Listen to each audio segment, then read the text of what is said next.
Këshin fillu me Prishtinën gjithësisht Zëronishin. Jo. Zëronishin ku i përfshin komunat që lidhen me Prishtinën. Rajonin e Prishtinës. Si është e Prishtinën? Kush do t'jetë i pari, a do t'ketë balotazh, si do të... Po tash natyrisht që Prishtina edhe si kryeqytet. Kjo ndodh në secilin vend botës, se ka përqendrimin dhe fokusin më të madh të këtë partive politike, të mediave kështu me radhë, edhe gara është gjithë më interesante Prishtina. Në secilin proces elektoral në mos gabofshëm me përjashtim të 2009-s, kur atëherë Isa Mustafa pa të bëu kryetar pa balotazh, gjithë Prishtina ka shkuar në balotazh, pavarësisht sa kanë qenë, domethënë çfarë kanë qenë. Kështu që unë në Prishtinë shoh që ka balotazh. Mendoj që përparim Rama është edhe i pari në raundin e parë, edhe fiton garën në fund. Mendoj që përparim Rama edhe ka punu si kryetar, pak çka që nuk i ka plotësu krejt ato për cilat është zotu, po ne e dim, domethënë kemi diskutuar disa herë që ka pasur edhe pengesa piqerisë kështu me radhë, por megjithatë është kandidat i cili po e udhëheq garën, dhe dorën zemër ka vendosur në një standard edhe të premtimeve, edhe të këndvështrimeve konceptuale, programatike, për shembull, që është që këta shkaje honë në për Kosovë, gjëra që i ka bo dhe premtu përparim Rama, tash i marrin edhe kandidatë të tjera dhe në për komuna tjera. Kështu që Prishtina shoh që LDK-ja ka me fitu, pra edhe del herën e parë në i pari, edhe pastaj e fiton garën. Megjithatë, unë mendoj që ka mund varë pak, jo a fiton ajo përparim Rama, po ka mund varë pak çfarë gare kemi me pas në balotazh prej kandidatit të dytë. Këtu Prishtinë është besu për një kohë gjatë, që i dyti është vetëvendosja edhe Hajrullah Qeku. Për shkak se vetëvendosja partia e madhe në Prishtinë, tas mundesh me e mohu. Mirë po performanca zotit Qeku nuk ka qenë as për sa afër me e kënaqshme me mendojën, as për simpatizantët e lëvizjes vendosje e LRM për qytetarët e komunës. Kështu që unë mendoj që gara këtu nuk ka përfunduar për vendin e dytë. Nuk mund të them për shembull në sakt. A shkon Urani a Hajrullah. Unë mendoj që Hajrullah është... Ta theksojmë se emisioni del të shtunën, ndërkohë ne po flasim të ejten. Po, a ka me mujtë me ndryshu kjo shumë, gjatë tyre dytve, mendoj që po, mund me tash nuk e di sa mund t'jetë distanca për shembull në mes të zotit Ismaili dhe zotit Qeku. Mirë po, mendoj që aty është gara të zhvillu. Është interesante që për herë të parë mbase në garën në Prishtinë nuk është gara të zhvillu me kryetarin ose me të parin, po këta që janë dyti treti në të shtynë me vetë cilë për del dyti. Edhe mendoj që kjo ka me bo garën më interesante. Balotazhi. Se tash varet edhe me cilin kandidat shkon në balotazh. Për sa i përket podujevës që... E kësha përfunduar unë me Prishtina, gara në Prishtinë. Për mu ka qenë shumë interesant. Ndonë se pak ballafaqime mes kandidatëve. Në Klan Kosova nuk ishte zoti Qeko, në Dugazhin do tjetë sonte, por me gjitha të, nga jo që është pa deri tash, avantazh të madh ka zoti përparim Rama, mendoj për dy arsye. Ne zakonisht fokusohemi në pjesën e qendrës së Prishtinës, ku është punu, ku s'është punu. Ndërkohë, gjithë Prishtina dhe fshatrat kanë qenë ndërtimi në infrastrukturë, në rrugë, në kanalizim, në shumë çka. Dhe ka përmirësim të dukshëm të gjendjes. Tani përparim Rama qysh në 2021 ka dhënë premtime 8 vjeçare. Këtë nuk duhet me harru. Ka prej atyne që nuk kanë fillu fare. Që i bie që vështërsit mund t'jenë edhe për ato, por duhet i marrim një nga një. Prishtina ka buxhetin e bllokuar nga qeveria. Pra që 9 muaj, komuna e Prishtinës nuk mund të bëj pagesa. Dhe kjo me një vendim Hekuran Murati, i cili nuk e zhbllokon buxhetin, është e kundërlidhshme. Sepse me ligjin për buxhetin, edhe nëse vonohet votimi i buxhetit, me ligj e shfrytëzojnë buxhetin para prak, do me thonë shifrën e njëjtë. Këta kanë vendosur me majtë e bllokuar, sepse duan që Prishtina mos të hecë përpara për t'ja marrë LDK-s edhe për ta qeverisur vetë, dhe unë e kom parë, ne kemi pas qysh qeverisë vetë vendosja. E kom përmend një herë, e kish shembullin konkret. Rruga Recep Luci edhe Qamil Hoxha. Njëra është e kryer, tjetra është e bllokuar, me vendim të institucionit të Hajrullah Qekut. Pra, kjo është modeli që kanë LDK-ja dhe vetëvendosja. Tani të sheshi George Bush, ka është interesant, Unë mendoj që Uran Ismaili ka bërë një gabim tepër të madh me premtimin se vendimi i parë do të jetë hapja e kësaj. Sheshi George Bush lidhet me emrin e presidentit amerikan George Bush. Ne jemi thujse të izoluar nga bota, përfshirë nga Amerika. Dhe nëse të gjitha partitë politike nuk janë të gatshme me përfundu këtë shesh dhe me ftu George Bushin, kur t'i vendoset edhe për mendorja aty, kjo është gabim trashanik. Për vetë vendosin, po e dim çfarë raportesh kanë me Amerikën. Po pse Uran Ismaili bien në këtë grackë populiste, unë nuk e marr vesh. Prandaj, për mu, kjo është gabim tepër i madh.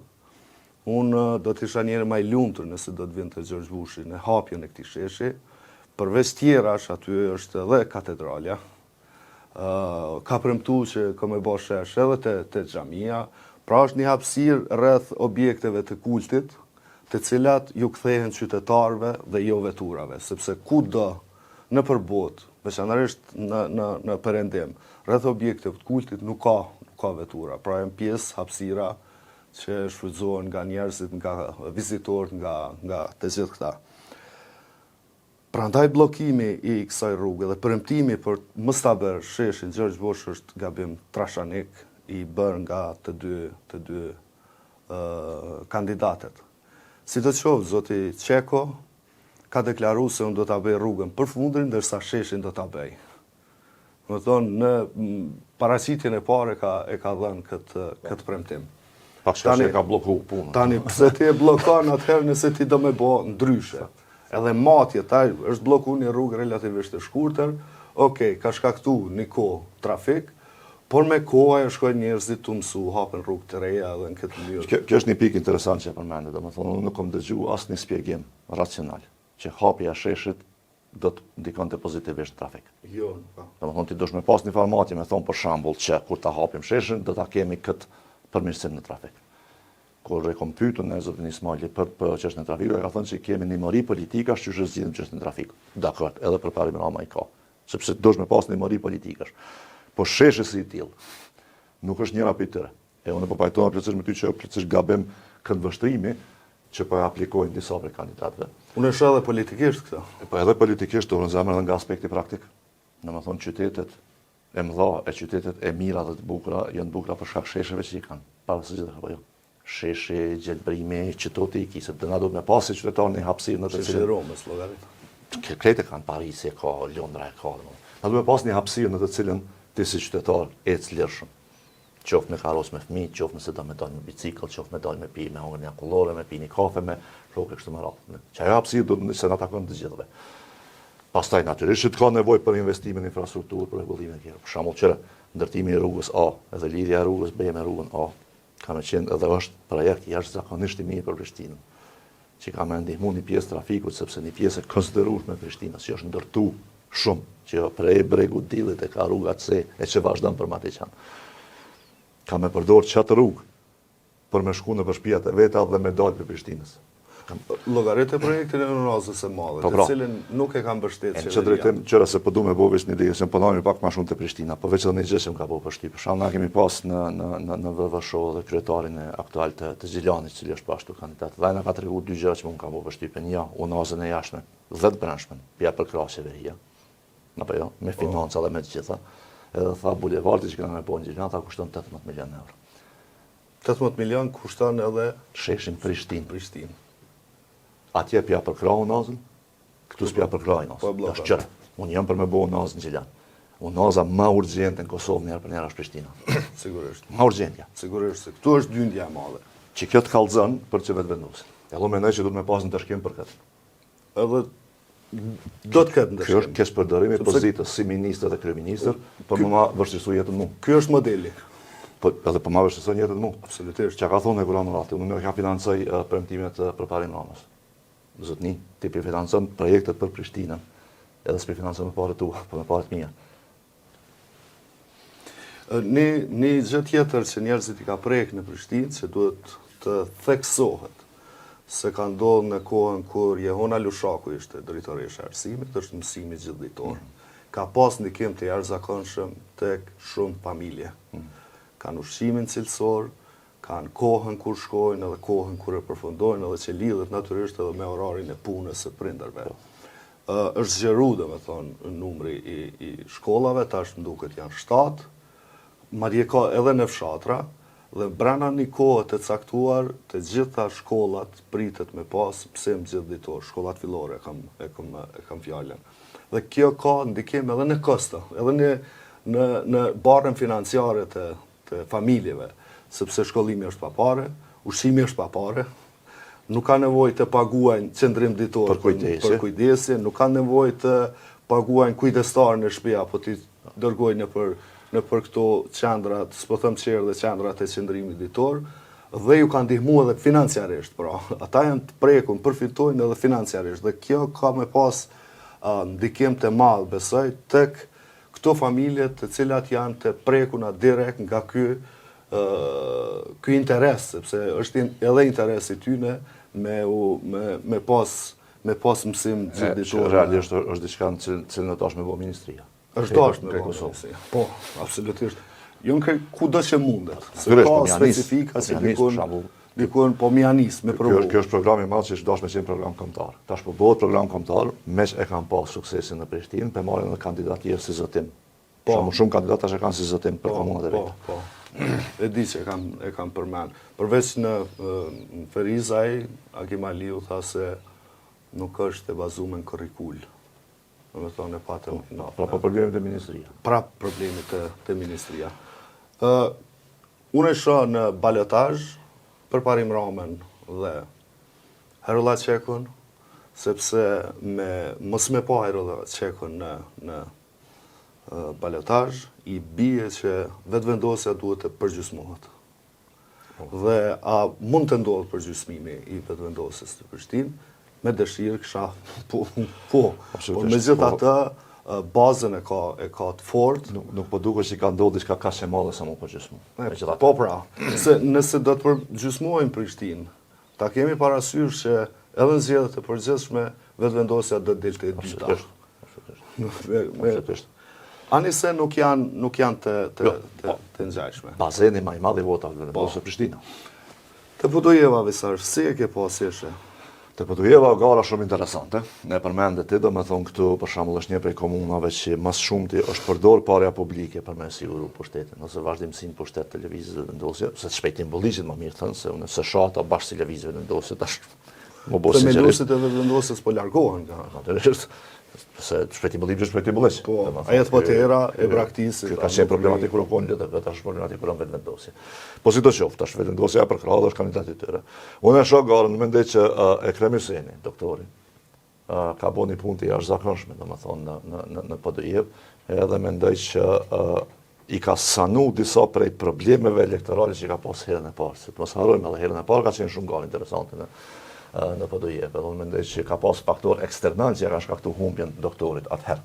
Veçanërisht nga PDK-ja atje. Po, që tash po duket që i ka sanu. Domethënë i ka sanu edhe në marrëveshje që i ka bo, edhe me njerëz që i ka marrë, si që përmendja ajet për tjera, por ka marrë njerëz për vetëvendosjes, ka marrë njerëz për partive tjera, kështu që mendoj që tash e ka gara shumë. Unë e shoh balotazh në PDI-v. Shoh balotazh në PDI-v dhe unë e kisha dashur që në balotazh me fitu Ekrem Hyseni. Sepse unë mendoj që për një mesh kryetar më i mirë se sa Shpejtim Bulliqi. Okej. LDK-n pra. Atëherë, si e shohun e PDI-vën? Përmena edhe më herët, grupet e interesit janë të fuqishme në PDI. Paraja publike ka hyrë atje. Gjithë qeveria ka zbarku në PDI për ta mbajt këtë komunë. Megjithatë unë shpresoj që lapjant të reflektonin. Sepse rajoni Lapit është prej atyne rajone që ka dhënë më shumti në luftë. Zona operative Lapit ka qenë prej më të mirave, më të organizuara. Ka pas numër të madh ushtarësh, numër të madh betejash, numër të madh viktimash. Populli ka vujt gjatë viteve 98-99, po kryesisht në 99-ën. Ajo që kom pa në mënyra se si ka flet për viktimat, pa kur farë ndjesie, zoti Shpejtim Bulliqi për mua është e tmerrshme. Dhe veçanërisht kur ka diskutu me me Krem Hysenin, i cili ka psu në atë luftë. Pra vllaun e kishte të plagosur, nanën të plagosur, motrën të plagosur, vllaun tjetër të vrarë. Pra, ka viktima në familjen e tij dhe mënyra si shleste ai. Veteran Këleqa, kjo mu më ka të merru. Mungesa e ndjeshmërisë, përbuzja, gjuha përbuzë në raport me viktimat. Mendoj që ishtë dasht me qenë kryesorja që me ndërshku Llapjanet. Ishtë dasht me qenë kryesorja. Për mu është Tani për me... faktori mjaftueshëm me ndërshku. Po. Veç qëto me pas, këtë tjera. Tani me hynë të punët, të premtimet, ajo që ka ndonë po do jevu.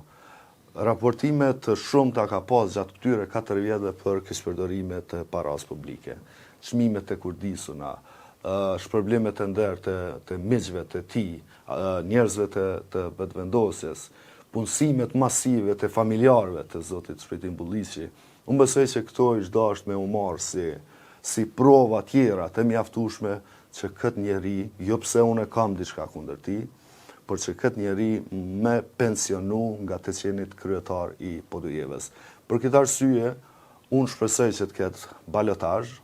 Nëse ka balotazh, mendoj që do të fitoj, pastaj me përkrahje të gjithëve, do të fitoj doktorin e Podujevë. Sidoqoftë, është goxha nalt, Shpirti Bulliqi, dhe gjasat janë që të kaloj edhe pa balotazh. Por unë shpresoj me një balotazh që doktori ta fitoj garen. Me dëshirë e la për doktorin, kështu si ngjyrë, edhe shpresi me thonë mbështetje për një mjek të mirë, i cili ka tregu humanizëm në punën e tij, ka tregu përkushtim në punën e tij dhe ka tregu edukat të komunikimit gjatë kësaj fushate dhe jo vetëm. Jemi tash te Obiliqi. Obiliqi i Xhafer Gashit deri tash. Xhafer Gashi ka largu nga pushteti LDK-n. Bashkë me AK-n, pra herën e parë ka qenë me AK-n. Herën e dytë kur është zgjedh ka dal nga AK-ja, ka themelu një iniciativë qytetare, prapi ka fitu zgjedhjet. Tash është me LDK-n që supozohet që do të ishte ande më i fuqishëm, sepse i përket një partije politike e cila ka shtrirë dhe performancë të mirë në zgjedhjet lokale, dhe kjo është dëshmuar me numrin më të madh edhe të votave, edhe të këshilltarëve komunal, edhe të komunave në nivel vendi në zgjedhjet e 2021-s. Prandaj si është Obiliqin? Gara është mes Xhafer Gashit dhe Halil Pashit të vetëvendosjes. Po tash sheh, këtu Obiliqi ka me qenë për mendimin tim interesant, është përsëritje e garës. Pra edhe herën e kaluar kanë qenë të dy. Atëherë Xhafer Gashi ka qenë shpërmendti të iniciativa, mendoj që këtu të dy kandidatët janë të fortë. Them drejtën. Xhafer Gashi është i fortë sepse ai ka dëshmuar që fiton pavarësisht pavarësisht edhe partisë. Dhe është, domethënë, edhe si kryetar ka shërbyer për Obiliqin, domethënë nuk mund. Është krejtësisht i transformuar. Krejtësisht i transformuar, ka qenë kryetar i mirë, domethënë, ka ndajt me një komunë të vogël, edhe pse Gjafa është një farë figurë kombëtare kështu, pe luftës e Kosharës e kështu me radhë, domethënë. Mirë, po këtë radhën mendoj që Halil Thaçi si kandidat, sepse ka humb garën herën e kaluar, është fuqizuar.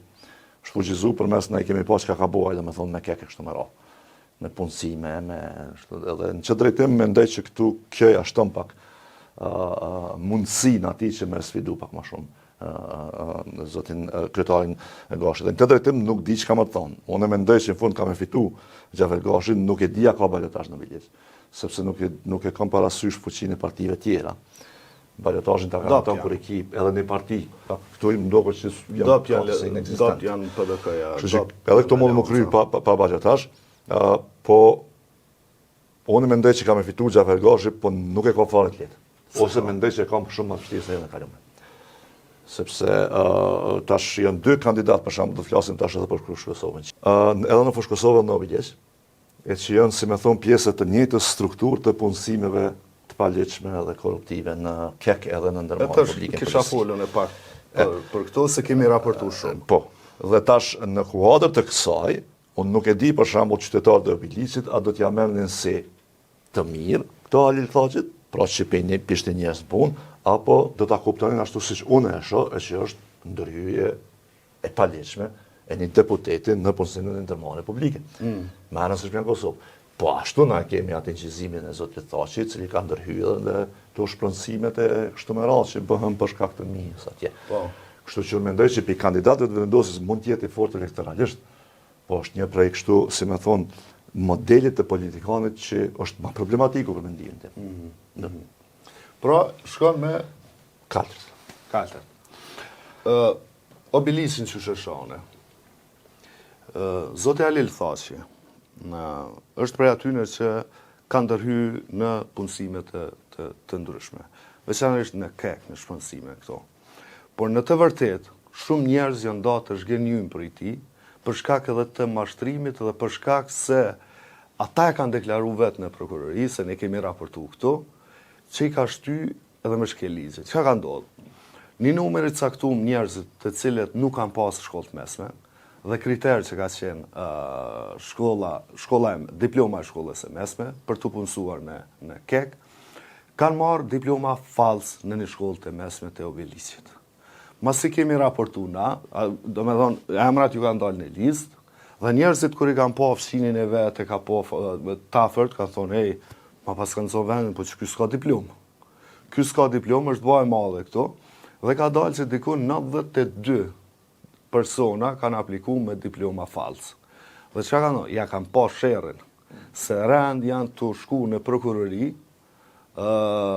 si të dyshuar për falsifikim edhe për mashtrim, dhe në prokurori kanë deklaru disa për i tyne se janë stimulu, pra janë këshilu nga Halil Thaçi që ti marrin këto diploma për të punësuar. Pra nuk ka zgjedhur mënyrë as metodë për të arritë qëllimet e veta, të cilat pastaj ka dashur me kthy në votë.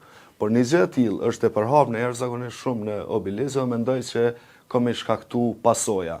Tash për me fol për zotin Gashi, unë sa herë shoh këto, e shoh Agim Ramadanin, e shoh Salit Qekun, e shoh çto figura që kanë qenë, që janë emblematike të betejës së Kosharës.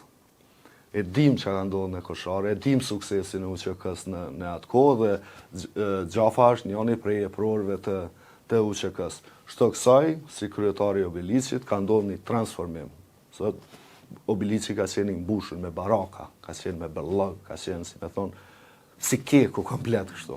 Por sot, me shku me pasë, mbjen me shku, me punë, është thujse krejtësisht i transformuar. Për këtë arsye, unë ja jap votën se tojnë Gjafës dhe shpresoj që me fitu Gjafa. Unë kam qëndrim publik tashmo që vetëvendosja nuk duhet me fitu asnjë komunë për shkak të Albin Kurtit e jo që kam najsan personale me këta. Jo, veç mendoj që qëre, tash nuk po flas vetëm për Obilicin, për domethënë një gjë që është e veçantë të zgjedhjet lokale është që megjithatë këtu flasin për kandidatët, jo për partinë domosdoshmërisht. Po, tash po, ajo. Nuk e konsideroj bashkë mirë kur Albinin e ka shef. Absolutisht, po megjithatë, domethënë apo flasim të tash për shembull ti në rastin si Obilista, se me keni një kryetar i cili është shembull për shumë gjëra, edhe ki potencialisht një kundër kandidatë të tij, që siç e përmendet ti, e unë që shpe kuptoj këto, ky mund me përfundu me akuzën. Po pra. Për shkak të procesit që unë si kom ditë detaj. Po. Tash, unë më konë qytetari i Bilicit nuk isha pas qas vështirë me vendos në mes të këtyre dyve. Pavarësisht që ky mundet me fol mirë ky tjetri. Njëri ka më të përfundu në akuzë shpejt, po aki, edhe rrjedhimisht apo dyna kryetar. Fushkosova. Gjashëm është Fushkosova. Fushkosova ka pak një disavantazh më të madh. Kandidati i LDK-s, i cili është jashtëzakonisht i mirë nga një ata personalisht. Krejt kanë fol super lart. Unë mendoj që është një prej kështu që më thon burokratëve më të përgatitur që ka Kosova. Në aspektin domethënë procedural, përvoja institucionale është jashtëzakonshme, shumë me integritet, shumë i qëndrueshëm. Nuk e di a e penalizon kjo zgjedhje. Por është shumë i ndershëm për me fitu. Tash atë unë kam problem se kanë njerëz këshyrën gjashtu. Edhe këtu e ka një kandidat që është bashkëpunëtori i Halit Thaçit. Domethënë nëse Halit Thaçi përfundon në akt akuzë, shumë lehtë mund të shkoj për vërejza. Se bashkë i kishim bërë. Unë po po marr vesh për këtë afert, e pranoj, po më ka dukur skandaloze domethënë. Dhe në çdo drejtim unë prap mendoj që Fushkosova ka më mbet në LDK, ti shkon me Burim Berishën, i shkon punë kryme pa foljes, po unë shpresoj që Fushë Kosova ka me zgjedh Besnik Osmanin, sepse unë mendoj që është, nëse ja japin këtë shansë, kanë me pa edhe vetë që ky ka mjanismu vlerësu si një prej kryetarëve gati më të mirë të komunave të Kosovës. Kështu që nuk e di a fiton, unë pjo thëmë qytetarëve të Fushë Kosovës që na ngojnë e na vlerësojnë, që mirë shkon me e zgjedh Besnikun. Nuk kam që me shtu ma shumë për atë pjesë. Burim Berisha legjendë është konsideru. Një njeri ka dalë, ka fitu zgjedhjet, i ka kry punë të veta, ka dalë ka shit në pazar, ka shit vezë në pazar, ma i afërti me popullin, po që ja ka pa hajri në banorët edhe bizneset atje. Kur në Prishtinë nuk janë dhënë leje, atje është ndërtu në Fushë Kosovë. Tash, mirë keq, kam vrejtjet noja për mënyrën qysh është ndërtu. Por sot është njëra pi komunave të mëdhaja të Kosovës. Për këtë arsye, Burim Berisha e ka zgjedh zotin Osmani për pasardhës e tij, dhe unë nuk besoj që ai ka gabu në këtë përzgjedhje, dhe shto kësaj këto që sapo i thatë ju për zotin Osmani, shpresoj që do të ketë balotazh, por në fund edhe me mobilizim të tjerëve e merr LDK-ja. Dhe kemi Lipjanin, Imre Ahmetin me 2 kandidatë. Tash kjo po ashtu është garë interesante, sepse edhe në Lipjan tash i ki, si me thoni, ki 3 kandidatë. S'po thëmë që në barabartë. Unë ma shumë për shembull besoj që Lipjani shkon pa balotazh se secila prej këtyre komunave tjera. Mirë po nuk e ka si për herën e kalume zoti Ahmeti, sepse tash ballafaqohet me 2 kandidatë që vinë për 2 partive që kanë peshë, domethënë në Lipjan, që është Shukri Buja nga PDK-ja dhe Ilir Qeriqi nga Lëvizja e Vendosit. Tash për shembull nëse këshyem kështu vetëm matematikisht, s'po flas për punën e Imre Ahmetit, kemi folur në studio, mendoj që ka bëu punë shumë mirë, mendoj që në fakt Lipjani është njëra prej komunave që e kështu që ka pasur ndryshimin më të madh edhe të shpejt në një periudhë të shkurtë kohore për të mirë, ndryshim jo kështu. Dhe mendoj që kjo koqa shumë është merite Imre Ahmetit si kryetar, po du me folë për 2 kandidatë tjetër. Domethënë një anë ki Shukri Bujen, i cili rikthehet, ka qenë kryetar një kohë, tash po do ndodh një herë me fitu, që mendoj që kjo është penalizuese. Domethënë me i hub kanë ndru partitë. Kanë ndru partitë, me i hub zgjedhjet tani mu rikthyer prapa një herë, nuk është kjo, nuk është që ta mirë kuptojnë ta njerëzit atë. Nuk jam mirë kuptojnë as partisë për shembull, nuk mund të thonë që je parti e madhe.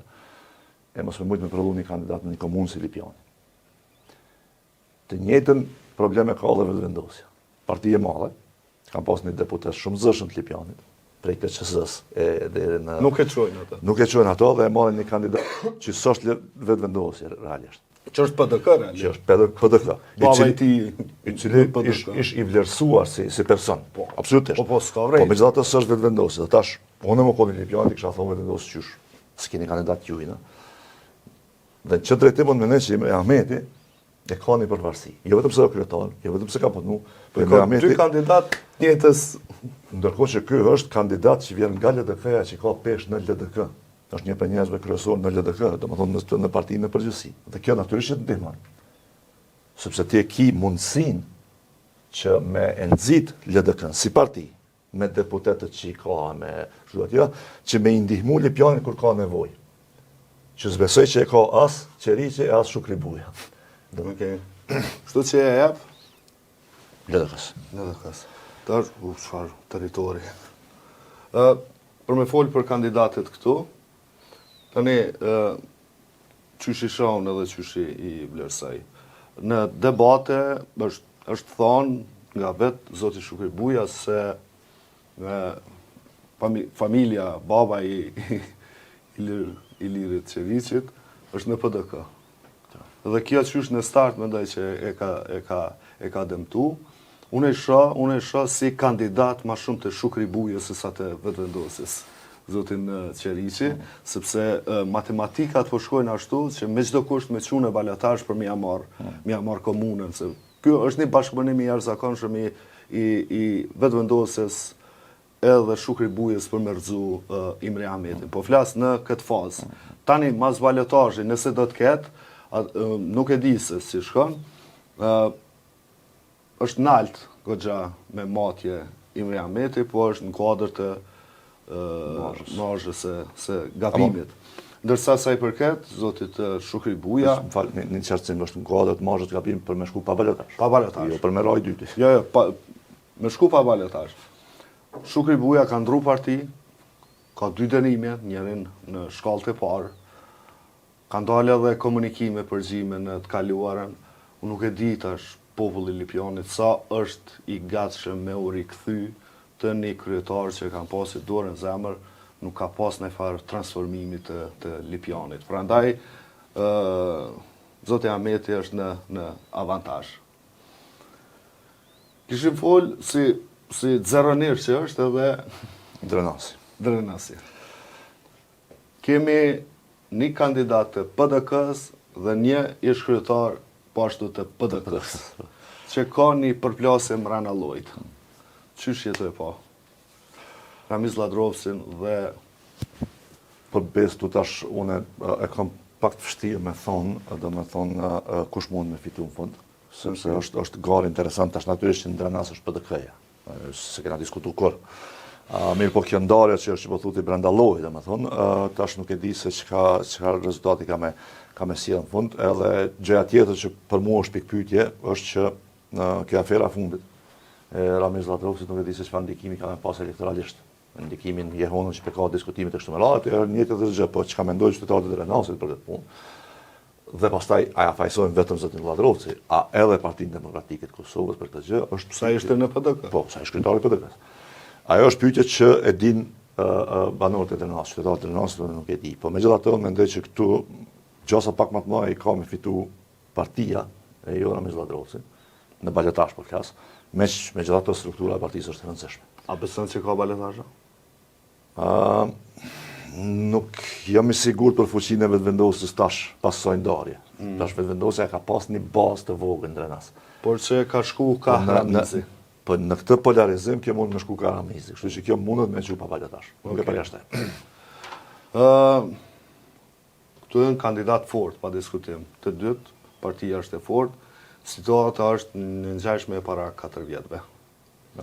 Aso kohë Tega e PDK-s e kishte nominuar zotin Ajazi, drejton Ajazin, ndërsa qendra Ramiz Ladrovsin. Krijoi një subjekt politik atje dhe menzi fitoi Ramiz Ladrovsi. Tani, situata ka ndrru krejt. Këtë nuk ka, zotin Ladrovsi nuk e ka nominu PDK-ja, e ka Petrit Hajdarin, e ka gjithë mbështetjen që po jepet Petrit Hajdarit, por ndarja dhe konflikti atje është shumë i madh, ka tension. Domethënë, nëse dikun ka pas tension gjatë fushatës, është Drenasi. Sidoqoftë, duke e ditë që para 4 vjetëve mezi ka fitu Ramiz Ladrovsi, duke qenë në PDK, unë mendoj që këtu fiton PDK-ja pa ndonjë problem. Natyrisht, jo fitore të thellë, por besoj që kam ja dalë në fund zoti Petrit Hajdarit të fitoj.